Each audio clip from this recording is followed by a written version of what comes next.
Salam persaudaraan dari Bukit Sandar Matahari, Ladalaro. Kami menyapamu semua dalam senandung ucap salam dalam Sang Sabda. Bacaan Injil dan Renungan hari ini, edisi 21 Oktober 2024, Senin Pekan Biasa ke-29, disusun dan dibawakan oleh Frater Andi De Natalis SVD. Selamat mendengarkan. Coba batong dengar, mari batong lihat apa yang terjadi.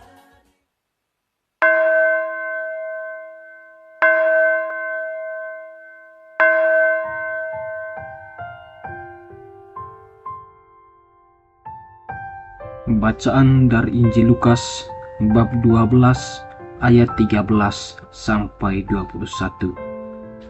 Seorang dari orang banyak itu berkata kepada Yesus, "Guru, katakanlah kepada saudaraku supaya ia berbagi warisan dengan aku."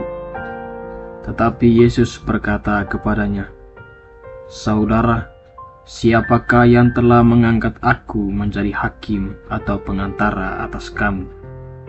Katanya lagi kepada mereka, "Berjaga-jagalah dan waspadalah terhadap segala ketamakan. Sebab walaupun seorang berlimpah-limpah hartanya, hidupnya tidaklah tergantung daripada kekayaannya itu."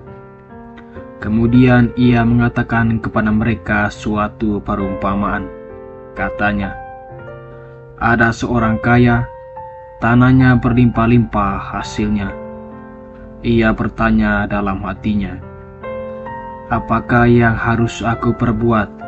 Sebab aku tidak mempunyai tempat di mana aku dapat menyimpan hasil tanahku.' Lalu katanya, 'Inilah yang akan kuperbuat. Aku akan merombak lumbung-lumbungku, dan aku akan mendirikannya yang lebih besar, dan aku akan menyimpan di dalamnya segala gandum dan barang-barangku.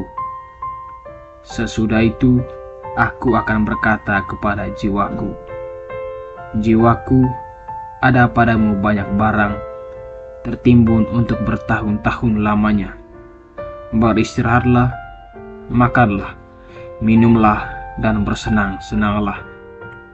Tetapi firman Allah kepadanya, 'Hai engkau orang bodoh, pada malam ini juga jiwamu akan diambil daripadamu, dan apa yang telah kau sediakan, untuk siapakah itu nanti?' Demikianlah jadinya dengan orang yang mengumpulkan harta bagi dirinya sendiri, jikalau ia tidak kaya di hadapan Allah."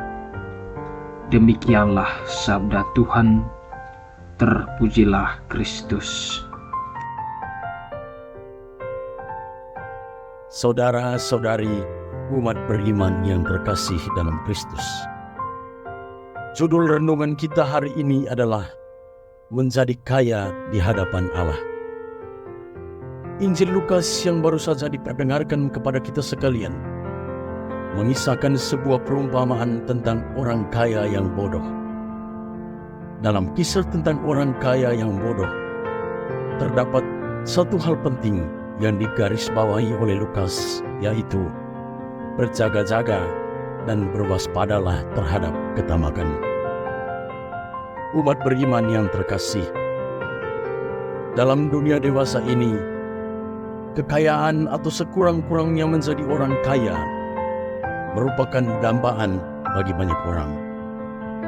Dalam konteks masyarakat luas, salah satu hal yang menjadi kunci penilaian kesuksesan seseorang adalah kemapanan finansial, atau secara sederhananya, seseorang memiliki cukup banyak harta. Pada titik ini, seseorang yang memiliki banyak harta tersebut akan menjadi orang yang terpandang dalam lingkungannya. Menjadi orang kaya atau memiliki banyak harta kekayaan tidak salah, bahkan sangat normal dalam kehidupan sosial masyarakat. Sebab ada orang yang kaya karena hasil pekerjaannya dan menjadi kaya karena memiliki lahan pertanian yang luas dan banyak. Model kekayaan semacam inilah yang dianggap sebagai sebuah rahmat bagi seseorang yang memperolehnya. Namun terdapat juga orang yang kaya karena memiliki banyak kekayaan dari hasil korupsi, penipuan, bisnis ilegal, bahkan kaya karena menindas orang-orang kecil. Model kekayaan semacam inilah yang dapat digolongkan ke dalam kumpulan orang kaya yang bodoh karena dipenuhi sikap ketamakan dan rakus terhadap harta duniawi.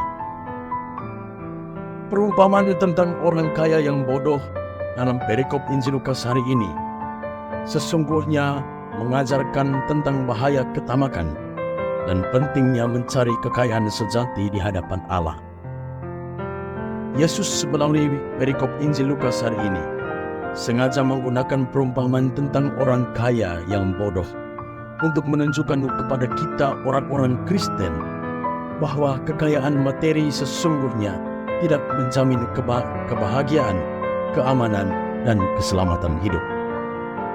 Maka bertolak dari bacaan Injil hari ini, ada beberapa pesan penting yang perlu untuk kita renungkan bagi hidup kita. Pertama, Yesus mengingatkan kita agar selalu berjaga-jaga dan waspada terhadap ketamakan. Ketamakan selalu diartikan sebagai sebuah keinginan yang berlebihan untuk memiliki lebih banyak harta dengan cara apapun. Keinginan yang berlebihan ini seringkali membuat kita lupa akan nilai-nilai hidup yang baik dan serentak memutuskan hubungan kita dengan Tuhan dan sesama. Sikap tamak dalam diri kita membuat kita terjebak dalam usaha kita untuk mengejar harta duniawi yang tak ada habisnya. Kedua, menjadi orang kaya yang bijaksana. Ajakan untuk menjadi bijaksana selalu terarah kepada usaha untuk memilih dan menyikapi setiap persoalan hidup dengan baik. Belajar dari perumpamaan tentang orang kaya yang bodoh dalam Injil hari ini, kita sekalian diajak untuk selalu bijak dalam hidup, terutama dalam mengelola harta duniawi yang kita miliki, agar berguna bagi kebahagiaan diri dan keselamatan sesama. Ketiga, berusaha untuk menjadi kaya di hadapan Tuhan. Kisah orang kaya yang memiliki tanah dan menghasilkan banyak tuaian, lalu membangun lumbung yang besar untuk menyimpan hasilnya itu, kemudian merencanakan hidup nyaman dan bahagia, sebetulnya merupakan gambaran tentang hidup dan perilaku kita. Sebagai tanggapannya, Tuhan menyebut orang ini sebagai orang bodoh karena pada satu sisi, ia ingin mengumpulkan kekayaan untuk membahagiakan dirinya sendiri tanpa berpikir bahwa dalam waktu dekat Tuhan akan mengambil jiwanya. Dan pada titik ini, ia mengabaikan Tuhan yang memberikan kemampuan untuk menghasilkan kekayaan itu.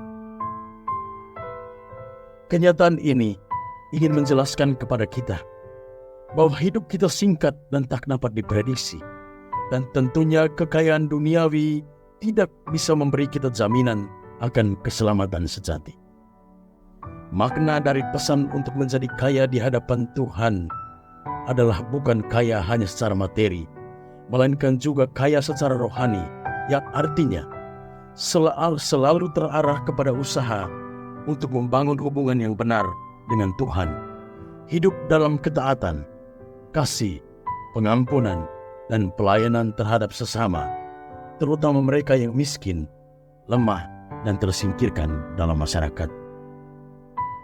Umat beriman yang terkasih, keseimbangan antara kekayaan materi dan rohani menjadikan kita sebagai pribadi yang memiliki rasa balas kasih, persaudaraan, solidaritas, dan pengampunan. Oleh karena itu, seluruh usaha dan karya hidup kita hendaknya selalu terarah kepada tercapainya nilai-nilai itu. Menjadi kaya dengan cara yang benar adalah janji dan komitmen yang harus kita bangun dan kita ucapkan sebagai orang-orang Kristen. Sebab segala kekayaan materi yang kita punyai sekarang tidak pernah sedikit pun menjamin kebahagiaan, keamanan, dan keselamatan kita. Dan semoga ajakan Yesus agar kita berusaha menjadi kaya di hadapan Allah selalu menggema dalam hati dan sanubari kita, serta menjiwai seluruh niat, harapan, usaha, dan karya kita setiap hari. Semoga. Amin. Hei saudara, umat Tuhan di gelombang murah. Sahabat-sahabat pencinta Sang Sabda, kita baru saja mendengar bacaan Injil dan renungan edisi hari ini. Sampai jumpa kembali pada edisi berikut. Terima kasih kepada Divisi Kerohanian website Seminari Tinggi Santo Paulus Ledalero.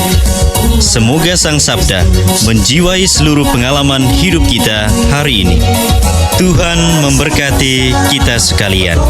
Amin. Dalam satu hati, di dalam kasih.